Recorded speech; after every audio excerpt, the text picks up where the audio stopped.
nuestra charla se inserta dentro de la Semana de la Ciencia y además dentro de lo que es las conmemoraciones del año Santiago Ramón y Cajal.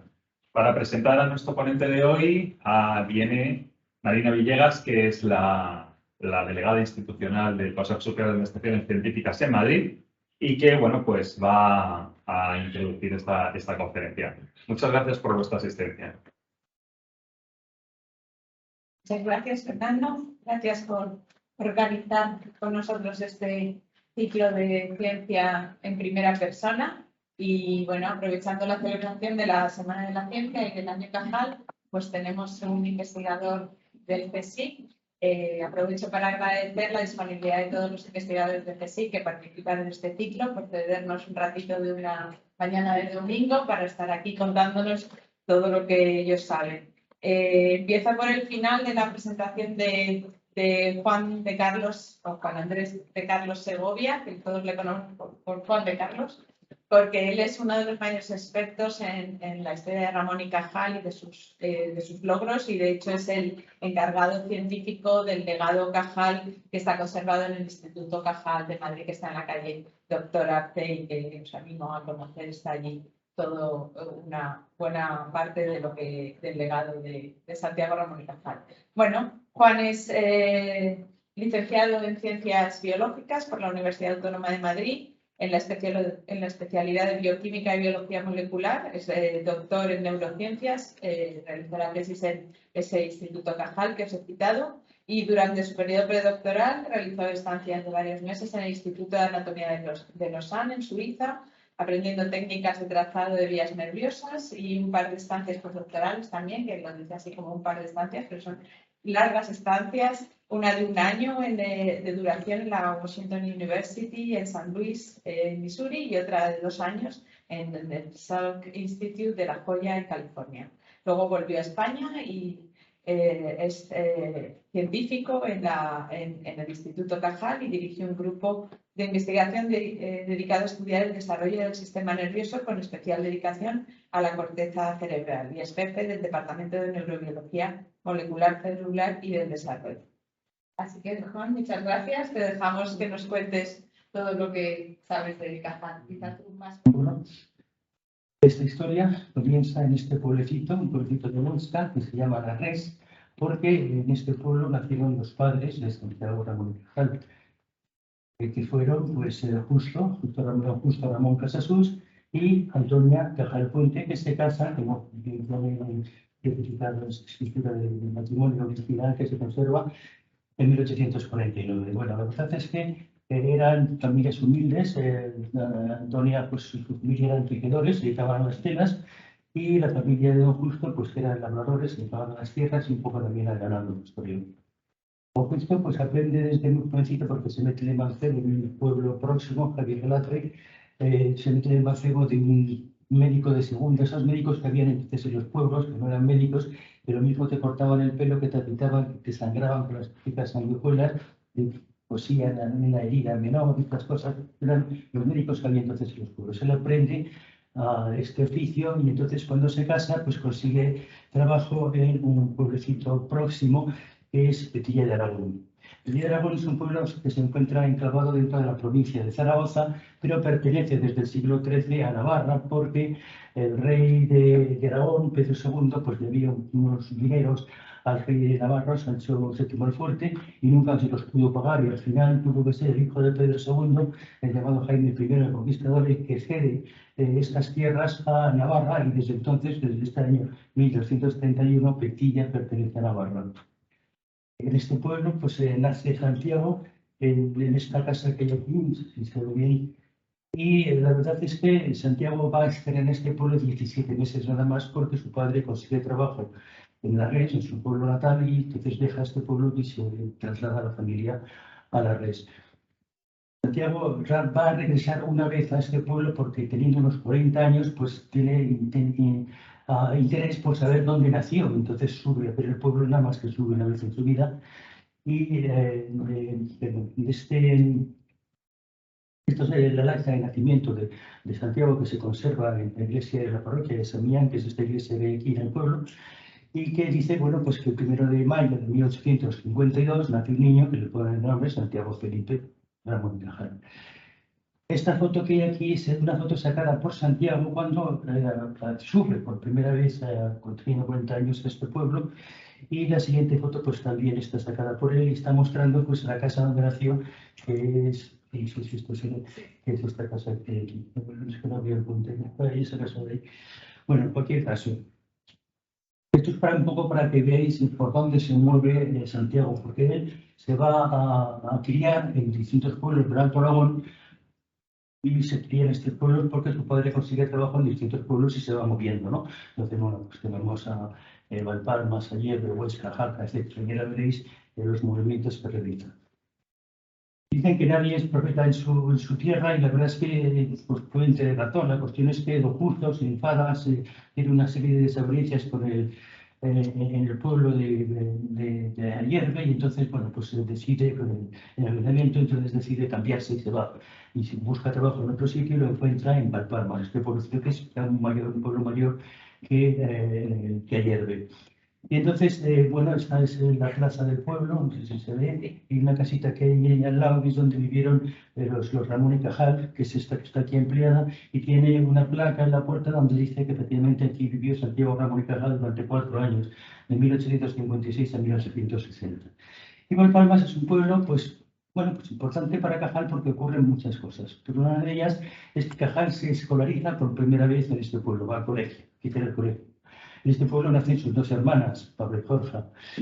Y estando en este pueblo, pues su padre decide que no quiere seguir siendo un médico de segunda, que quiere estudiar medicina. Entonces paga a un señor para que le haga unas sustituciones y él se desplaza a Madrid a estudiar medicina. En aquella época eran 3 años. Y también podemos decir que bueno, su padre tenía mucha ilusión en su hijo pequeño, en su hijo primogénito, y él quería que fuese médico como él. Entonces, pues siempre cuando acababa el trabajo, pues lo cogía y se lo llevaba a dar una vuelta por el campo y le enseñaba. Entonces, en esta cueva que se llama la Cueva del Fraile, que es una cueva de pastoreo, que se refugia a los pastores cuando hace mal tiempo, porque está en el camino viejo de ayer de Valpalmas.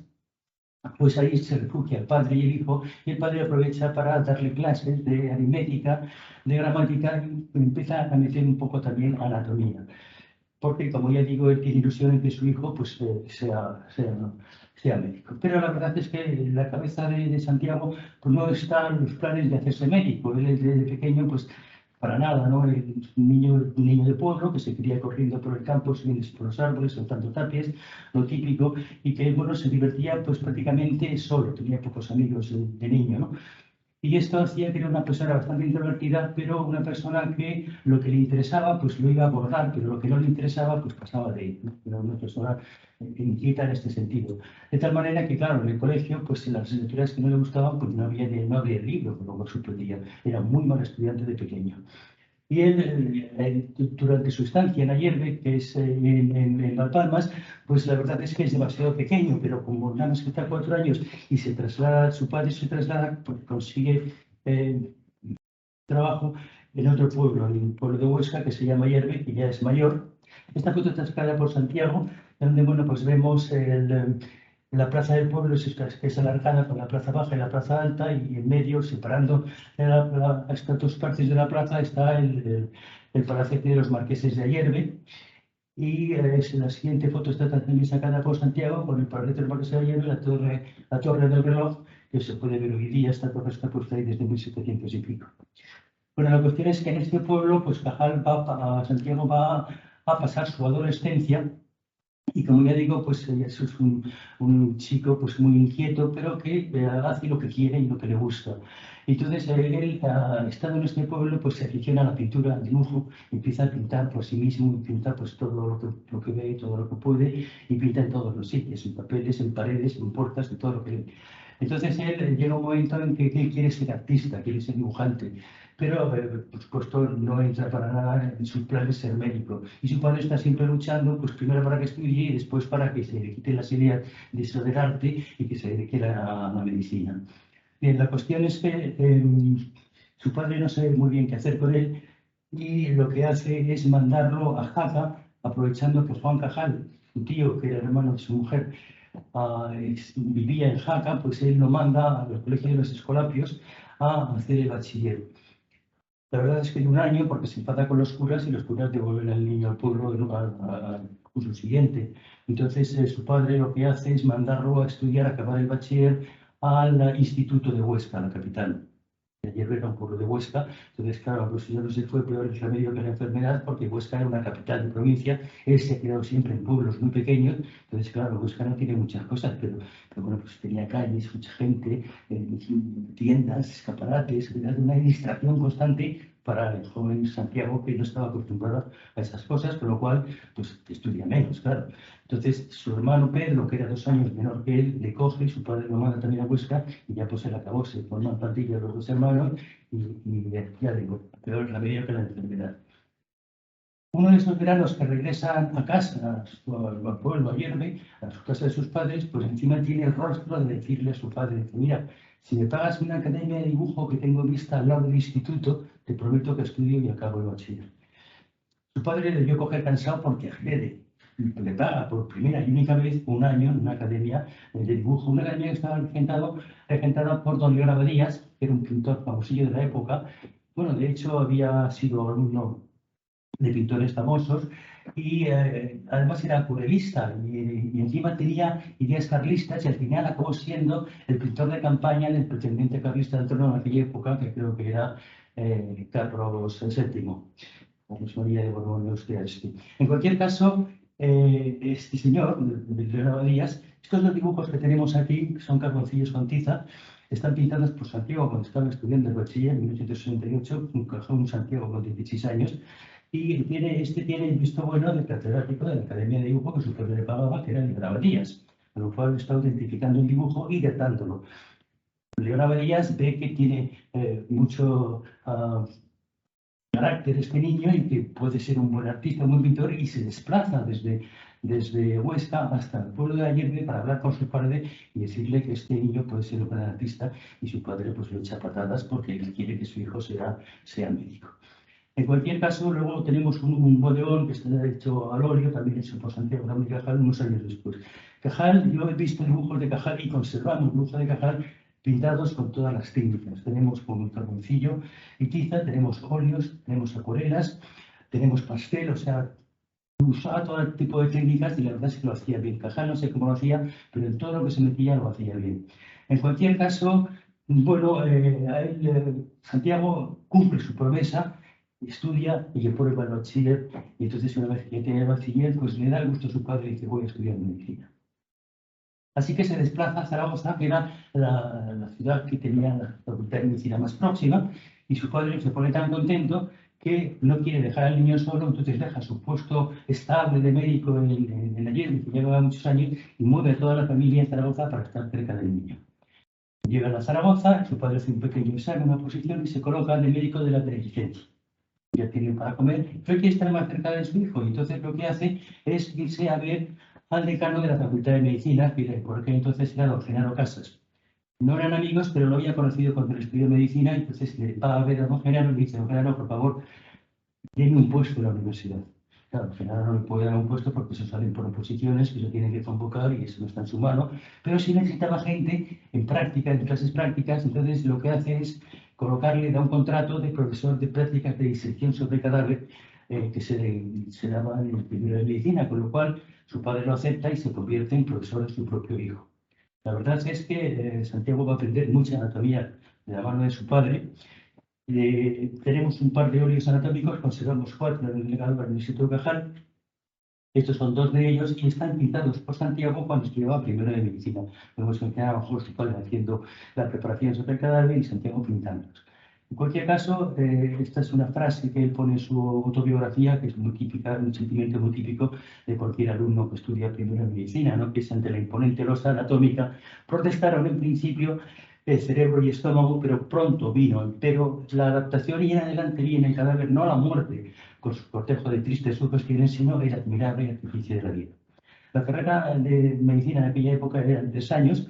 Esto la acaba se va a rodar en 1873 y esta foto está sacada de la gorra universitaria. Bien, cuando él estudia medicina durante esos 3 años, pues tiene una manía gimnástica, quiere hacer gimnasia y entonces se mete en un gimnasio regentaba un tal señor poblador allí en Zaragoza y durante esos 3 años pues hace pesas, hace musculación y consigue bueno, pues una fortaleza importante que en mi opinión es lo que le va a salvaguardar la vida posteriormente. Digo esto porque cuando Santiago está acabando ya la carrera de medicina, pues su padre ya ha hablado en distintos pueblos y tiene hablado para que el niño vaya a trabajar de médico en distintos pueblos de la provincia, ¿no? Y claro, Santiago no le gusta la medicina, aunque haya estudiado medicina, no le gusta la clínica, no le gusta el contacto con el enfermo, intenta huir de eso, con lo cual cuando él acaba la carrera, lo primero que hace es un pequeño examen y se mete en el cuerpo médico del ejército. Sale de teniente médico y lo mandan en un cuartel por las montañas de Lérida.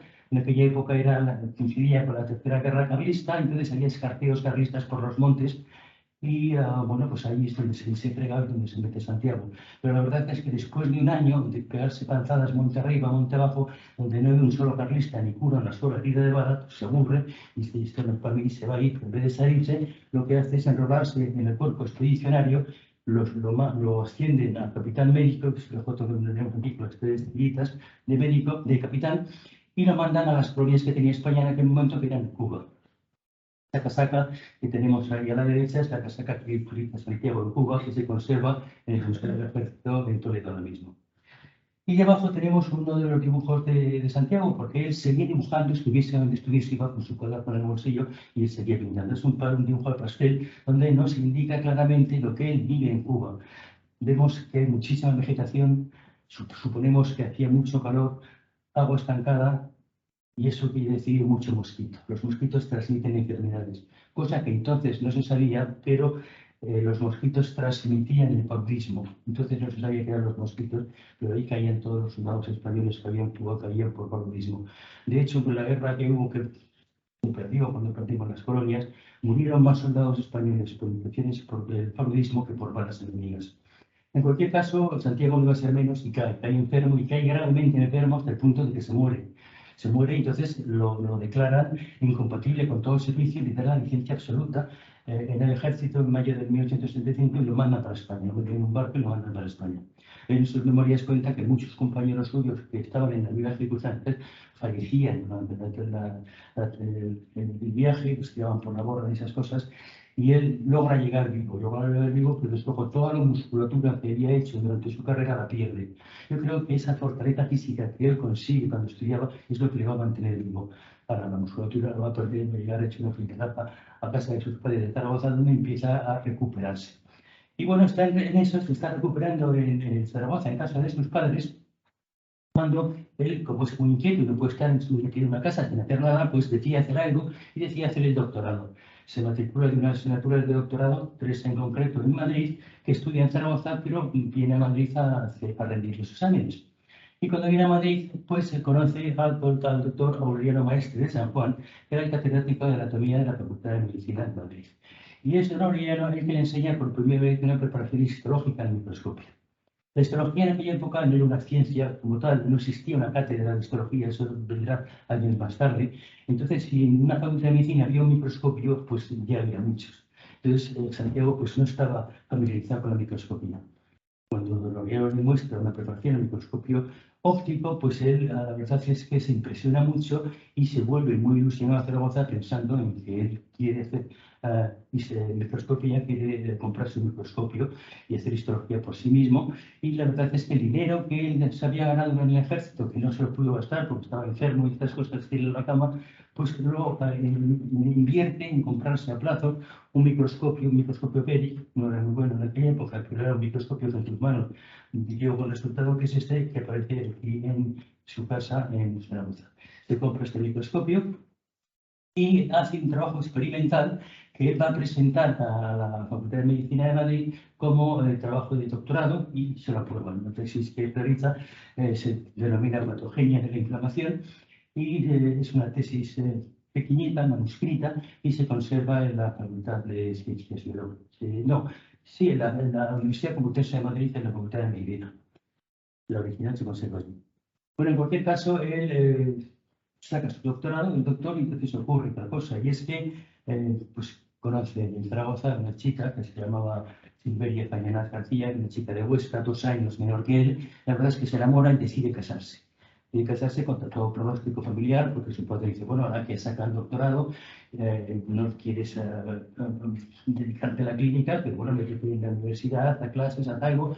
Entonces él piensa que si se casa, pues le pasa a tirar todo por la borda, y no quiere, no aprueba esa boda, hasta el punto de que no va a la boda de su hijo. Y si el padre no va, la mujer no puede ir. Y si la mujer no puede ir, las 2 hijas tampoco pueden ir. El resultado, la única persona en la familia que asiste a la boda de Santiago el día 19 de julio, y en Zaragoza, en la parroquia de San Pablo, es su hermano Pedro, que era el incondicional, que siempre estaba con Santiago de pequeño en pandillas, en trastadas, y que luego cuando ya es catedrático y hace trabajos, pues incluso le ayudará en muchísimos trabajos. Bueno, se casa, y una vez que se ha casado, pues evidentemente él dice, bueno, pues hay que buscarse un trabajo decente para poder mantener una familia. Entonces se pone a estudiar para cátedras y le suspenden las 2 primeras veces, pero a la tercera la saca, y la primera cátedra que saca es en la Universidad de Valencia. Se traslada a la Universidad de Valencia a dar clases de anatomía, y la verdad es que ya empieza a tener hijos, va a tener 7. La cuestión es que el dinero catedrático en aquella época pues no era demasiado, y entonces él, para sacarse unos dinerillos más, pues da clases particulares de histología en su propio domicilio. Y le vemos en su casa con uno de sus primeros alumnos, que en este caso se llamaba Juan Bartual, que sería famoso después porque sería el primer catedrático de histología de la Facultad de Valencia. Bueno, la cuestión es que está en esas, dando clases de anatomía por las mañanas y por estar dando clases de histología a sus alumnos, cuando en el año 1885, estamos, pues se declara una pandemia, llega a ser pandémica, de cólera, en la península ibérica, que es especialmente virulenta en la zona este donde él estaba trabajando, en Valencia. La verdad es que la gente se muere, y el gobierno toma cartas en el asunto y nomina, de distintas comunidades nominan a distintos médicos para que estudien esta enfermedad en sus sitios donde residen, ¿no? Y la Comunidad de Aragón nomina a Santiago para que lo estudie en Valencia. Y otros médicos estudian en Cataluña y en otras regiones, ¿no? Bueno, pues aquí Cajal se olvida de la histología y se pone a hacer bacteriología, y estos dibujos están sacados de un cuaderno de laboratorio suyo, donde bueno, pues se pintan sus tubos de ensayo, cuando hace sus cultivos en queratina, y la verdad es que él está buscando en conejillos que están infectados con cólera, pues primero el agente causal de esta enfermedad, dónde se podría encontrar, pues que la sangre, en el hígado, en el páncreas, hace cultivos, y al final logra conseguir aislar un microorganismo, un bacilo, que él mira en el microscopio y lo pinta, como lo estás enseñando ese dibujo suyo. Y entonces se da cuenta de que este bacilo pues, había sido descrito por Koch hace poco. Entonces se pregunta, ¿será este el causante de esta enfermedad o es una contaminación que tengo y lo que causa el cólera es otra cosa? Entonces, bueno, pues ya que lo tiene aislado, lo suspende y lo inocula a conejillos sanos, y bingo, produce la enfermedad. Ya tiene la fuente causal. Entonces empieza a pensar en una vacuna. Empieza a pensar en una vacuna, y lo que se le ocurre, bueno, pues es una vacuna que tiene el principio de todas las vacunas, ¿no? Que es el organismo lo coge y lo mata o lo atenúa mediante el calor. Cualquier bacteria está formada por una cápside proteica, y luego dentro tiene el material genético, que puede ser ADN o ARN, que es el agente infectivo.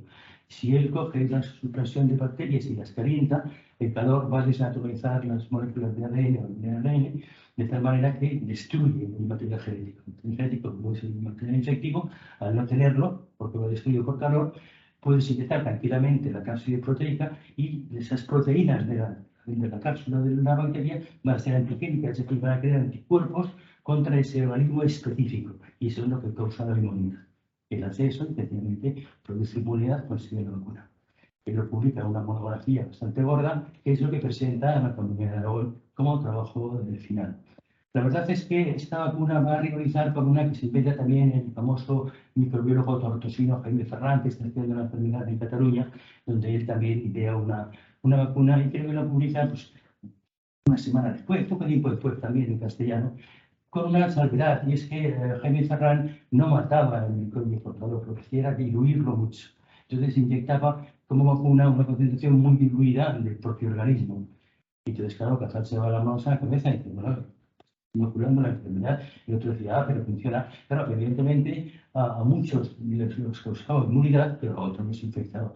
Ese era el problema que tenía la vacuna. En cualquier caso, aunque se peleasen, los dos lo publican en castellano, nadie lo lee, nadie se hace caso, y poco tiempo después los americanos lo publican en inglés y se llevan la palma de la vacuna. Bueno, esta es la historia. Esto ocurre ya en 1887, que es el último año que Santiago está en Valencia, porque va a trabajar allí nada más que 4 años, porque consigue, por concurso de médicos, la plaza de medicina patológica en la Universidad de Barcelona y se traslada allí. Bien, la verdad es que los de Zaragoza están muy contentos con el trabajo que ha hecho Santiago, pero no le pagan dinero, pero lo que hacen es regalarle un microscopio Zeiss, el último modelo, lo mejor que había en microscopía. En aquella época se lo regalan, claro, se pone muy contento porque puede volver a la histología, que es lo que le gusta, y además es una ciencia bastante más barata que la bacteriología, como él ha podido comprobar. Muy bien, esto estamos hablando del final de 1887, poco antes de que él se mueva a Barcelona, y ocurre una cosa importante en la vida de Santiago, y es que le llaman de Madrid para que venga a asistir como vocal de unas exposiciones a cátedra. Se baja a Madrid y aprovecha para visitar a Luis Simarro. Luis Simarro era un neurólogo famosillo de la época, que además, igual que él, le gustaba mucho la histología, e igual que él daba clases particulares de histología en su domicilio en Madrid. Entonces él lo visita en su casa. Luis Simarro trata muy bien, habla mucho de histología y le enseña por primera vez una preparación del sistema nervioso impregnada con el método de Golgi. El método de Golgi era un método que había inventado un médico italiano que se llamaba Camillo Golgi y que permitía impregnar las células nerviosas en su totalidad, porque era un método que consistía en soluciones de plata y se dan cuenta de que el sistema nervioso era muy afín a la plata. El sistema nervioso era un sistema muy difícil de impregnar y Santiago lo sabía muy bien porque había hecho mucha histología en Valencia y había estudiado todos los sistemas y te dabas cuenta de que los sistemas están formados por una célula tipo que se une para formar los distintos sistemas. Pero cuando te pegabas con el sistema nervioso ocurrían dos cosas. Primero, era muy refractario a la impregnación, no había tintes buenos para impregnarlo, y después lo mal que se impregnaba, pues te enseñaba que había no una célula tipo, sino células de distintos tamaños, de distintas formas, y que además parecía que tenían unas prolongaciones que no se impregnaban, entonces no sabías muy bien cómo era la relación que había entre una célula y otra, no sabías muy bien cómo era la microestructura del sistema nervioso. Y con eso se pegaba Santiago, y entonces cuando ve estas impregnaciones con el método de Golgi, donde se impregnaban las células completamente, pues se impresiona mucho y él decide utilizar ese sistema. Aquí tenemos una foto sacada por mí de una preparación de Cajal que tenía una etiqueta que ponía en 1877, lo cual, si eso es cierto, es uno de sus primeros Golgis. Nos está mostrando una célula piramidal de corteza cerebral completamente aislada, donde se ve perfectamente el cuerpo celular, una dendrita apical que tira hacia arriba, hacia la superficie del cerebro, sus dendritas basales y una axón que sale hacia abajo que irá a proyectar a larga distancia, se ve la sustancia blanca y irá a proyectar a larga distancia. Y aquí tenemos a un cuadro, un óleo que está hecho por Sorolla, donde se muestra al profesor Simarro en su casa dando clases de histología a una serie de estudiantes. Bien, Santiago regresa a Valencia y empieza a utilizar el método de Golgi con su discípulo Juan Barzual, empieza a hacer sus primeros ensayos. Al final de ese año, pues él saca la plaza en Barcelona y se mueve a Barcelona.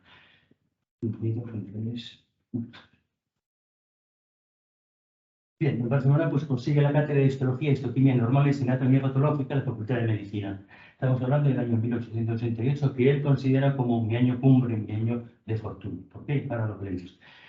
Él empieza a dar clases de anatomía patológica y se da cuenta de que sus alumnos no tienen un tratado de anatomía patológica en castellano para estudiar la asignatura y tienen que recurrir a tratados alemanes y americanos. Y entonces esto no puede ser. Si tuviera escribir un tratado de anatomía patológica, cosa que hace que lo publicará el año siguiente. O sea que tiene tiempo para dar clases en su cátedra por las mañanas, de escribir un tratado de anatomía patológica, punto hecho así, que alcanzará 14 ediciones, donde estudiará cantidad de médicos españoles, donde toda la iconografía que tiene no está sacada de otros libros, son necropsias hechas por él mismo. O sea, laborioso. Pero además tiene tiempo a empezar a estudiar de una manera arreglada el sistema nervioso, utilizando el método de Golgi en su casa por las tardes noches. Y los animales que él utilizaba pues eran los que él tenía a mano, que eran aves. ¿Por qué aves? Pollos y gallinas. Pollos y gallinas se los comían en su casa, pero la cabeza iba a su laboratorio. No se pierde utilizando el cerebro, una parte de aquí, otra parte de allá. Elige una estructura determinada y la machaca. Y la estructura que elige es el cerebelo. Y los grandes descubrimientos que va a realizar Cajal al principio, que van a tirar por tierra lo que existía entonces, se van a realizar en pollos y gallinas y en el cerebelo. Pero antes de hablar un poco qué es lo que descubre Cajal durante este año tan maravilloso para él, vamos a contar muy brevemente qué es lo que se sabía del sistema nervioso, cómo estaba formado el sistema nervioso, qué es lo que se sabía en aquello. Nos podemos ir muy atrás, pero no vamos a ir muy demasiado atrás. Nos vamos a quedar con este primer señor que se llamaba, es un alemán, un médico joven alemán, que se llamaba Otto Deiters, y sobre 1860 aproximadamente, pues él lo que hacía era coger piezas de cerebro pequeñitas y las fijaba. Y una vez fijadas les metían soluciones para intentar tenerlos, ¿no? Soluciones de Jamín. Y se daba cuenta de que este Jamín pues, marcaba las neuronas de un color rojo que se destacaban bien contra un fondo de color rosado, ¿no?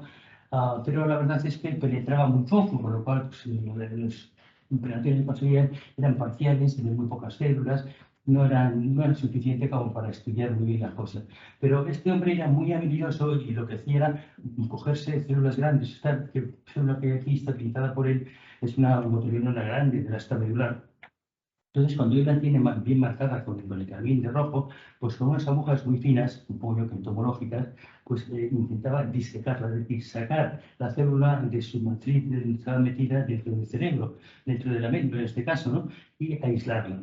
La verdad es que al sacarla, pues estas prolongaciones se van rompiendo, no la sacaba completa, pero la saca de esta guisa, de tal manera que es el primero que dice cómo es una célula nerviosa. Dice que tiene un cuerpo celular y unas prolongaciones gruesas que él denomina protoplasmáticas. Realmente esas prolongaciones protoplásmicas se van a denominar dendritas. Y luego esas ramificaciones gordas pues se van a dividir, van a ramificarse, dando bastantes colaterales. Y luego tiene una ramificación, una prolongación fina, lisa, que es lo que va a denominar cilindroeje. El cilindroeje es lo que denominamos axón. Esto está diciendo que una célula nerviosa está formada por un cuerpo, unas dendritas y un axón de ramificaciones. Y esto lo descubre, lo hace, lo describe en 1863. Pero tiene mala suerte y coge unas fiebres tifoideas y fallece. Fallece sin publicar su descubrimiento con 29 años. 2 años después, su hermano recopila todos los trabajos que había hecho Otto y los publica con el nombre de Deiters, pero ya la comunidad científica los tiene a disposición, los descubrimientos de él. Y ahí se quedan hasta que viene un señor que se llamaba Gerlach, que era también alemán, que en 1871, intentando ver cómo estaba estructurado el sistema nervioso, coge los trabajos de Deiters y dice, claro, estas prolongaciones lo que van a hacer de las células, lo que van a hacer es transmusarse, es decir, fusionarse estas prolongaciones con las prolongaciones de la célula siguiente, de tal manera que van a ir formando una red con muchos nodos, cada nodo son los cuerpos celulares, entonces todo el cerebro, la médula, va a estar formado por una red difusa. La verdad es que es una manera un poco simplista de intentar explicar cómo se transmitía el impulso nervioso a través de una red. Y esto es lo que se denominaba teoría reticular, del retículo. Y es lo que la gente pensaba. Como no había métodos suficientes buenos para impregnar el sistema nervioso, la gente no podía estudiarlo, pues estas cosas fueron a misa de todo el mundo, todos los científicos de la época creían en la teoría reticular en que el sistema nervioso estaba formado por una red continua. Y esto es lo que se encuentra Santiago cuando empieza a trabajar. Y Santiago lo primero que hace es modificar el método de Goli. El método de Goli es un método realmente fácil de hacer, pero muy caprichoso, en el sentido de que piezas del mismo tamaño que metes en distintas soluciones de líquido durante el mismo tiempo y van a darte una impregnación, pero si haces exactamente lo mismo con otro animal, con el mismo área cerebral, mismo tamaño, mismo tiempo de duración, etc., te va a dar cosas distintas. Es decir, va a impregnar cosas, pero no se va a saber que hoy en día no se sabe cómo las impregna, porque unas veces te salen muchas células, otras pocas, unas veces te sale una tipología celular y otras te salen otras, unas veces te salen muchas fibras y otras te salen células. O sea, es muy caprichoso. Tienes que hacer muchos moldes para poder estudiar un área determinada. Y esto es así. La verdad es que Cajal quiere modificar el método, pero lo único que logra es domesticarlo en parte. Una cosa importante que hace es introducir tetróxido de osmio en la primera solución de este método. Y el osmio lo que hace para empezar es acelerar la reacción. Antes, cuando querías hacer un Golgi, tardabas 3 meses. Cuando introduces el osmio, lo reduces a una semana. En una semana tienes un Golgi hecho. Y además, las impregnaciones son mucho más finas, entonces más detalles anatómicos en las células que se han marcado. Con lo cual, bueno, esto es una ventaja. Y otra cosa que él hace es dobles y triples impregnaciones. El método de Golgi te va a impregnar aproximadamente el 8 o el 10% de las células que existen en la pieza que tú has metido. Muy pocas células, pues está bien, porque si te impregnasen muchas verías todo negro, pero cuando te impregnan pocas, pues ves células bien impregnadas, aisladas, entonces las puedes estudiar. Pero bueno, a veces se impregnaban demasiado pocas, entonces él quería que se impregnasen más. Entonces él lo que hacía era cortar una pieza que ya estaba impregnada y miraba el microscopio y se veía que había muy poco tinción, pues cogía la pieza y no seguía cortando y volvía a empezar el método de hacer una doble impregnación, con lo cual aumentaba. También aumentaban los precipitados, pero bueno, Santiago tenía muy buena vista y sabía discriminar perfectamente lo que eran precipitados de cobalto de plata y lo que eran estructuras marcadas. En cualquier caso, otra cosa importante que hace es utilizar animales jóvenes, incluso embriones. Y esto porque él se ha criado siempre en pueblos, entonces él piensa que si te metes en un bosque que está muy tupido, pues te va a ser imposible saber si esta rama pertenece a este árbol o a este otro, porque están muy imbricadas. Pero si te metes en un bosque que está creciendo, es súper fácil saber que esta rama pertenece a un tronco, esta al otro. Y entonces él piensa, vamos a hacer lo mismo con el sistema nervioso. Vamos a coger embriones y animales jóvenes cuando se está desarrollando, entonces estás viendo cómo se desarrolla el sistema nervioso y cómo se relacionan las distintas estructuras. Y esto lo hace, y bueno, pues lo que él puede ver es cómo se desarrollan distintas tipologías celulares y él ve cómo las fibras, los axones que entran en distintas estructuras acaban libremente y no se anastomosan, no se fusionan con otras fibras. Ve incluso cómo los axones que acceden en el cerebelo y llegan hasta las células de Purkinje, como trepan literalmente por su cuerpo celular y luego abrazan a las dendritas, haciendo contactos con las dendritas. No se fusionan, no se pegan a ellas, hacen contactos. Y entonces, bueno, pues él empieza a pensar en que una relación que hay entre una estructura y otra es por contactos, pequeños besos, como él dice, entre una fibra, el elemento presináptico y el postsináptico, ¿no? No se fusionan, se tocan solamente y es suficiente para que haya transmisión del impulso nervioso. Él se da cuenta de pequeños detalles anatómicos como las espinas dendríticas, que son unas vellosidades que aparecían en los troncos dendríticos de las células de proyección y las denomina espinas pues, en comparación con las espinas de los rosales. Y esta es una foto sacada por mí de una preparación de Cajal, donde se ve muy bien un tronco dendrítico con sus espinas y cómo él las pinta en sus dibujos. Y entonces él empieza a pensar, ¿para qué sirven? Y bueno, pues él piensa la idea que lo que hacen es aumentar la superficie de la dendrita para que pueda hacer más contactos con las fibras de paso. Y realmente pues tenía razón, lo sabemos que los sinapsis excitatorias se realizan sobre las espinas dendríticas y las sinapsis inhibitorias se realizan sobre los segmentos desnudos de las espinas y sobre los cuerpos celulares. Pero estas cosas son cosas que él pensaba y que luego tenía razón, pero que evidentemente no podía demostrar. Aquí vemos una folia cerebrosa con todas las tipologías distintas de células que existen. Y bueno, pues él ya tenía muy claro que la célula nerviosa es una célula individual y que se pone en relación con otras células por contactos. Y intenta publicarlo, y su hermano Pedro le ayuda, pero no puede. No puede porque la ciencia en aquella época era eminentemente europea. El alemán era el idioma científico, no era el inglés. Las ciencias pasaban a los Estados Unidos con las guerras mundiales, pero entonces era europea. Él entendía alemán, se lo leía, pero era incapaz de escribir un buen trabajo en alemán.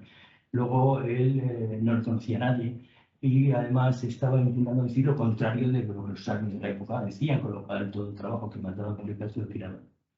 Y entonces estaba un poco desesperado, pero al año siguiente, en 1889, iba a ocurrir una cosa importante y es que iba a haber un congreso de la Sociedad Anatómica Alemana que se celebraba en Berlín. Y es que tengo que ir allí y enseñarles a estas gentes que están equivocados. Así que, ni corto ni precioso, se va a hablar con el decano de la Facultad de Medicina para que le pague ese congreso e ir en representación de la Universidad Española. Y el decano pues, le dice que necesidad tiene duro y que lo van a gastar en pagarle un viaje a Berlín a un profesor que no conoce a nadie, que va a hacer allí con tantos empresarios. Así que, bueno, pues Cajal, como era Cajal, pues no se contenta con eso y lo que hace es hablar con su mujer y se saca el dinero de su bolsillo, se compra un billete de tren de tercera y se planta en Berlín con su microscopio Zeiss que le habían regalado a los maños y con su caja de preparaciones bien escogida. Y llega allí, grabas un congreso y te vas con tu pendrive, lo enchufas, montas tu rollo y te vas. Eso antes no existía, de las proyecciones y esas cosas, y te ibas con tu microscopio y tu caja de preparaciones, te daban un trozo de mesa, ponías el microscopio, entonces la gente se acercaba y tú le ponías en la preparación, el sujeto la veía y tú le contabas, tú le explicabas tu interpretación de lo que estaba viendo. Eso es lo que él hace, pero claro, él no habla alemán. Entonces allí no le hace caso a nadie, no le conoce a nadie, no se relaciona porque no habla alemán, y todo el mundo pasa, y los pocos que se acercan, pues se preocupan más de las modificaciones que había hecho el método de Golgi para mejorarlo que de la ciencia que él había descubierto. Así que estamos en esas, el congreso se va a acabar, y si ya no me puedo ir de aquí sin enseñar a estas personas lo que he venido a enseñarles, ¿no? No, esto no puede ser. Así que, bueno, pues en vez de coger el primero que pasa por delante de la mesa, él se va a buscar a la persona más importante que hay en el congreso, que es el profesor Albert von Kelly, el patriarca de la histología alemana en aquella época, no va más.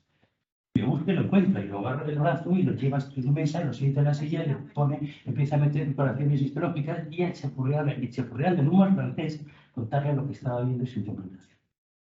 Entonces, bueno, yo siempre lo digo que se debe dejar hacer por educación, porque aquello es un poco fuerte, pero la verdad es que lo sienta en la silla y Félix no es tonto y se da cuenta de que, uy, estas preparaciones son buenas y lo que este señor nos está contando tiene su cosa, tiene razón, ¿no? Entonces Felipe se lanza y no se levanta de la silla hasta que no ve toda la caja de preparaciones que Santiago armó.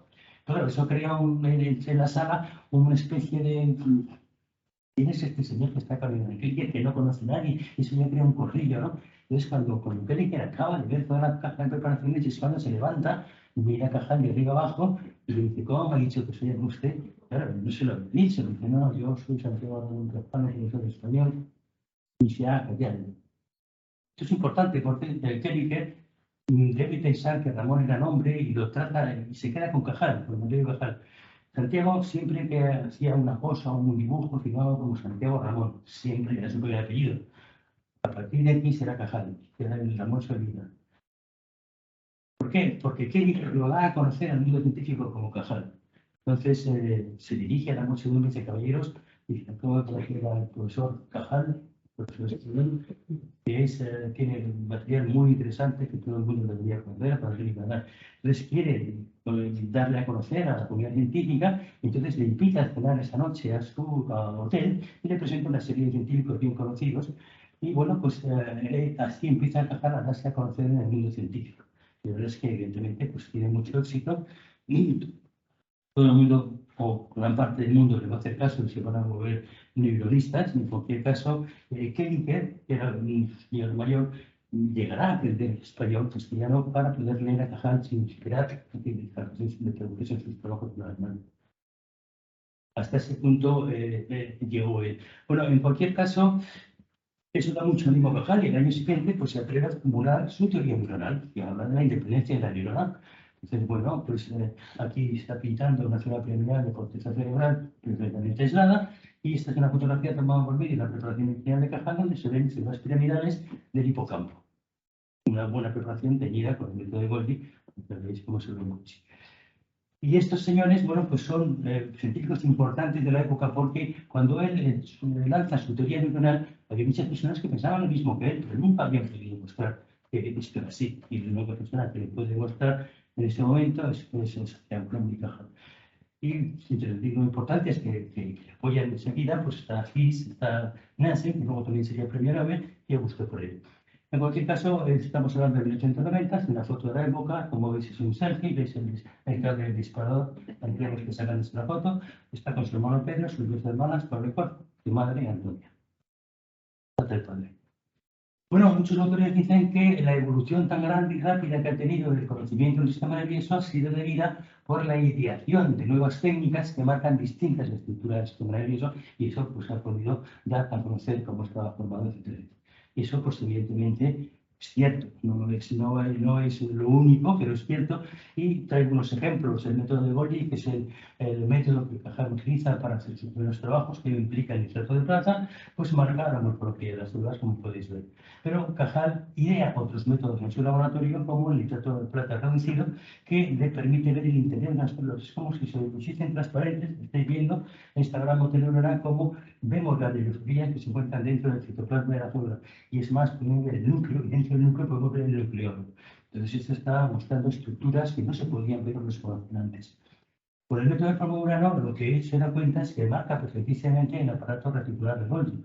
Y esto fue importante porque se da cuenta de que la morfología y la distribución del aparato reticular de Golgi y las células variaba con enfermedades nerviosas. Por ejemplo, con las enfermedades neurodegenerativas variaba, con la rabia variaba, entonces él la podía estudiar.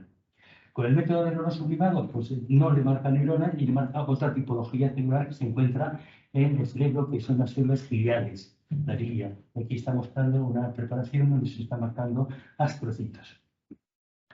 Bien, como vemos, es cierto que la variación de distintas técnicas histológicas va a dar a conocer distintas cosas, pero todas estas cosas las podía ver cualquier investigador. Y sin embargo, en aquella época existía mucho reticularista acérrimo que no daba su brazo a torcer.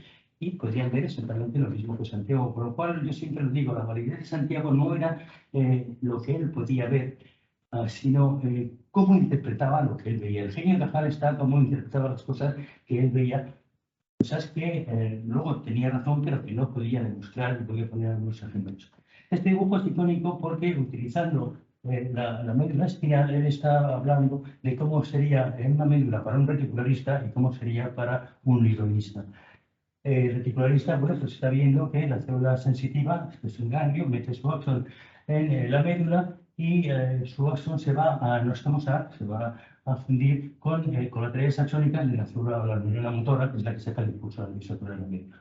Sin embargo, en la teoría neuronal, lo que hace es la célula nerviosa sensitiva cuando entra es dar una rama colateral hacia arriba y otra hacia abajo, creando un cordón ascendente y un cordón descendente, y este cordón va a dar lugar a colaterales axónicas y estas van a terminar en terminales, que son botones terminales, con los cuales va a hacer contactos no con los axones o colaterales axónicas, sino con las dendritas de la célula motora. Y esto es lo que dice su teoría neuronal.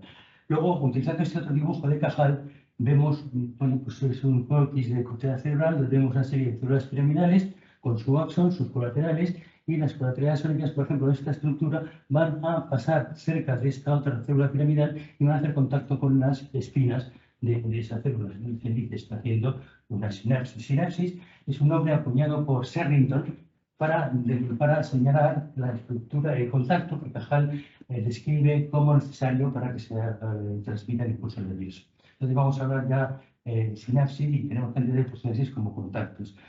Entonces se va a hacer este intercambio de información. Entonces Cajal dice, bueno, pues esta célula B está haciendo contactos con la siguiente célula C en sus espinas dendríticas. Esto es lo que podría Cajal con una microscopía óptica, pero Cajal lo que nunca puede ver es lo que muestra la siguiente foto, porque la siguiente foto es microscopía electrónica. Y el poder de la microscopía electrónica es que tiene muchísimo mayor poder de resolución, es decir, mayor poder de separación de estructuras. Y cuando lo metemos en el microscopio electrónico, bueno, pues estamos viendo la estructura presináptica, que es el axón, la estructura prosináptica, que sería la espina dendrítica. Y entre el axón y la espina dendrítica es que ni se tocan, hay una hendidura que se denomina hendidura sináptica, que es donde se vierte el neurotransmisor. El sinapsis, la transmisión de la información en este caso va desde el axón a la espina. ¿Por qué lo sabemos?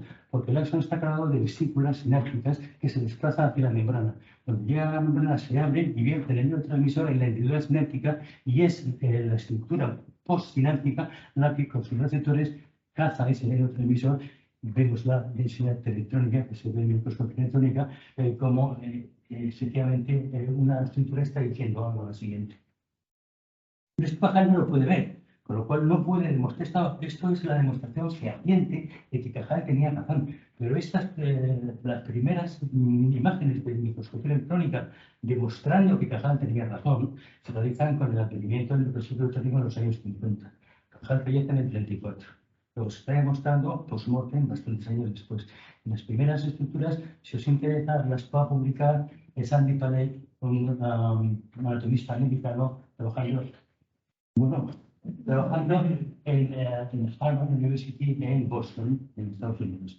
En el año 52 publica Sinapsis en la microscopía de Jolica, dando la razón a Cajal. Cajal tenía razón, pero no lo pudieron mostrar.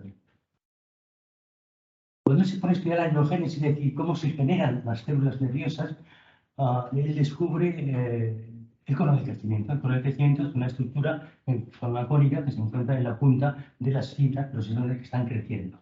Entonces él, bueno, pues esto está hecho en médula de pollo de 3, 4 días de incubación, y él pinta todas las células que están generando, cómo está creciendo el axón, y siempre en la punta del axón hay esta estructura. Él pinta las distintas morfologías que ve.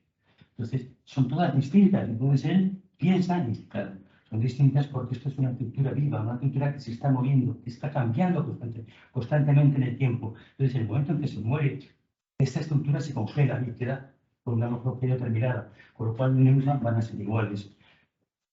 Entonces él piensa que el cono de crecimiento lo que está haciendo es tirando de la fibra, haciéndola crecer, y además está indicándole el camino por el que tiene que ir, porque en un momento determinado del desarrollo hay millones de células que están generando en todos los sitios del sistema nervioso, y cada una está proyectando en sitios distintos, y cada célula sabe dónde tiene que proyectar y dónde tiene que migrar para establecerse. Esto cada célula lo sabe.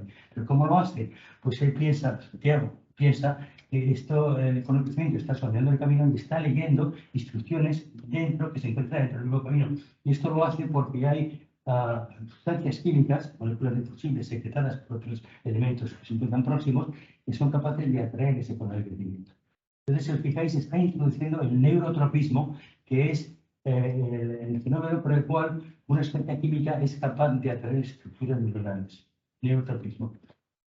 Pues también pues es cierto que hay sustancias químicas que atraen axones y sustancias químicas que repelen axones, por lo cual se forman unas vías permisivas y vías no permisivas para ciertos axones, para que las células sepan por qué no tienen que ir. Eso se está estudiando actualmente y está claro que Santiago tenía razón, pero esto no lo podía saber, porque él lo que no podía ver era lo que nosotros podemos ver en detalle en este pequeño vídeo, que es simplemente un axón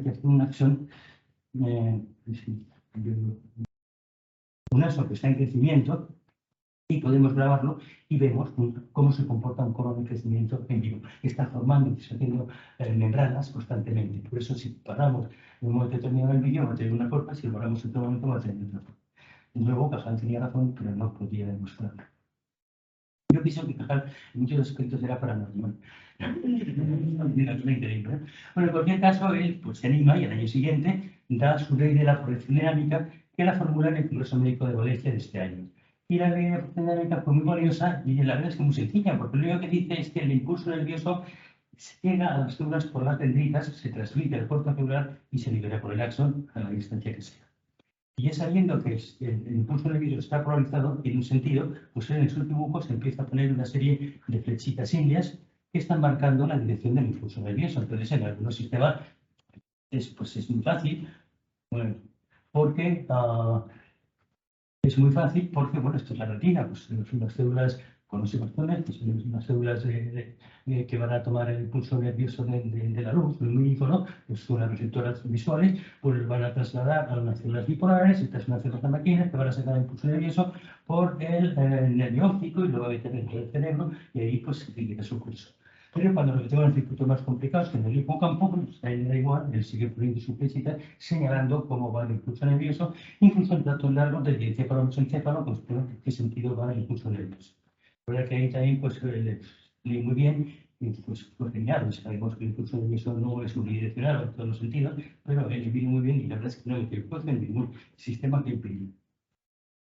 Bien, las cosas están así, él trabaja 4 años súper fructíferos en Barcelona y se mueve a Madrid porque Aureliano Bastés de Juan, que era el catedrático de anatomía, fallece, entonces concursa mediante una posición muy encarnizada que va a luchar contra Luis Simar, ¿no? Por cierto, el primero que da el pistoletazo de estrella a las investigaciones de Cajal, pero al final saca la Plaza Santiago y se viene en 1892 a Madrid. Entonces allí, bueno, pues sigue trabajando y va a soltar los siguientes años, primeros años en Madrid, pues soltar una serie de teorías como la teoría neotrópica, que acabamos de hablar de ella, la teoría de la proyección axípeta, que es un adendum que hace la teoría de la proyección dinámica, completándola. Y bueno, pues aparte le van a empezar a invitar pues, internacionalmente a dar charlas, como por ejemplo la Royal Society de Londres, que le va a invitar a las Exponencias Lecture, que son unas conferencias de doctor del curso muy famosas. Pues le empiezan a dar premios y cosas, ¿no? Como bueno, le nombran, por ejemplo, doctor honoris causa por la Universidad de Worcester, Massachusetts, Estados Unidos, le nombra el director del Instituto Nacional de Higiene, Zootropia, Población y Biotecnología, que se crea en Madrid, que va a estar ubicado en la Universitaria y desaparecerá durante la guerra, pero le nombran el director de este instituto, se le empiezan ya a reconocer y le dan una serie de premios, por ejemplo, en los Vegas le dan el premio Nobel, la Academia de Medicina de Madrid le da el premio Runio, la ciudad de Moscú le concede el premio Moscú, que es un premio que da el Congreso Internacional de Medicina, que se celebra cada 2 años en distintas provincias, y ese año, en 1900, deciden concedérselo a Rosario. Y esto es un bombazo. Es un premio muy, muy importante, es el premio más importante que él ha conseguido hasta la época y es tan importante que trasciende a España. En España nadie sabe quién es Cajal. De repente, el gobierno español dice, bueno, ¿quién es este señor que le han dado el premio Moscú, que es tan importante internacionalmente? Se investiga y se da cuenta de que es un profesor de la universidad que hace unos trabajos muy meritorios, pero que los hace en su casa, copias y sus cosas. Si esto no puede ser. Entonces, el Consejo de Ministros deciden hacer un laboratorio Cajal y este laboratorio se decide en 1900 y se hace efectivo en 1901 y va a estar colocado en un lateral del Museo Antropológico de Madrid. En esta foto vemos lo que era el laboratorio de investigaciones biológicas que se crea Cajal. Se entraba por esta puerta y el laboratorio está en el piso de arriba, en el segundo piso. El tercer piso al final será también el laboratorio de histología que representará uno de los discípulos de Cajal, el profesor Lajona, pero en cualquier caso el laboratorio de Cajal, donde él va a trabajar toda su vida, es en este piso de aquí. Las 4 primeras ventanas, que podéis ver si pasáis por Tocha, era el laboratorio propiamente dicho. Las 2 siguientes era la biblioteca y la última en todo era el despacho de Cajal, que tenía enfrentada a la mesa a la ventana. Y si Cajal miraba a través de esa ventana, lo que veía era la estación de tren de Atocha. Este cartel es el que tenía la puerta a la entrada del laboratorio, que muy bien ponía la investigación biológica o del doctor Cajal, o sea, está hecho para él. Y hoy en día, pues en este lugar, esta foto fue tomada por hace unos años, pero hoy en día en este sitio, pues el ayuntamiento ha puesto esta placa donde dice que aquí estuvo el laboratorio de Cajal hasta el año 32, porque el primer instituto Cajal se va a inaugurar en el año 33, Cajal fallece en el 34 y nunca va a trabajar en este nuevo instituto Cajal, trabaja toda su vida en Madrid en este edificio. De aquí salieron grandes descubrimientos. En cualquier caso, él sigue trabajando y poco tiempo después, en 1905, consigue la Real Academia Imperial de Ciencias de Berlín, le concede el premio Helmholtz. La medalla de oro con Helmholtz era el premio más prestigioso de la época. Esto es así, se daba cada 2 años a la persona que hubiese hecho el mayor descubrimiento en beneficio de la humanidad, etc. Solamente una persona y cada 2 años. Lo cual era muy difícil de conseguir. El premio impresiona, está en ahora mismo, la original está expuesta en el Museo de Ciencias de Madrid. La podéis ver que su medallón en la mano impresiona, pues son 560 gramos de oro macizos en la mano. Es una medalla que pesa más de medio kilo, impresiona. Esta medalla está puesta al lado de la medalla Nobel, que la medalla Nobel, por ejemplo, viene ya comprada aquí. Esto era el premio más importante de la época que no se ha superado, porque al año siguiente, en 1906, pues sorprendemos a Cajal haciéndose una foto de la estación de tren del norte de Madrid con una serie de admiradores y discípulos, porque ese día Cajal toma, el 2 de diciembre, el tren para irse a Estocolmo a recibir el premio Nobel que le acaban de otorgar el Instituto Carolino, en 1906, que por aquella época se comparte por primera vez en esta modalidad de fisiología y medicina y lo va a compartir con Camilo Golgi. Golgi fue la persona que ideó el método que él utiliza para hacer sus principales descubrimientos, pero realmente eran enemigos científicos porque eran reticularistas para la muerte y nunca dio su brazo a torcer. Con lo cual, cuando dan la charla Nobel en Estocolmo, pues Golgi va a hablar del reticularismo y Cajal después va a hablar del nihilismo, con lo cual la cosa quedó un poco simple, ¿no? Fue la única vez que Cajal se encuentra con Golgi. No sé qué habían visto antes y no se van a volver a ver nunca más después. Bien, en cualquier caso, este premio pues, entró muy fuerte, pero sin embargo tenía menos prestigio que el de Joachim Herford. Entre otras cosas, era más fácil de conseguir, bueno, más fácil de conseguir. Este se lo da en 1906, el primer Nobel se lo da en 1901, llevaba más que 5 años, por lo cual era muy joven, no tenía el que tiene ahora. Y luego era más fácil de conseguir porque el premio Nobel se da todos los años, no cada 2 años, y además será en distintas ramas del saber, medicina, literatura, química, física. Entonces será más fácil, mientras que el Herford se da solamente a una persona cada 2 años. Bien, esto pues crea varias cosas. Primero, una avalancha de gente y todo el mundo quiere trabajar con el Gran Cajal. Acaba de conseguir los 3 premios más prestigiosos que había en la época en muy poco tiempo y todos los estudiantes de medicina quieren trabajar en la tesis con Cajal y acuden al laboratorio. El laboratorio pues está a rebosar porque es un piso, allí no cae más gente.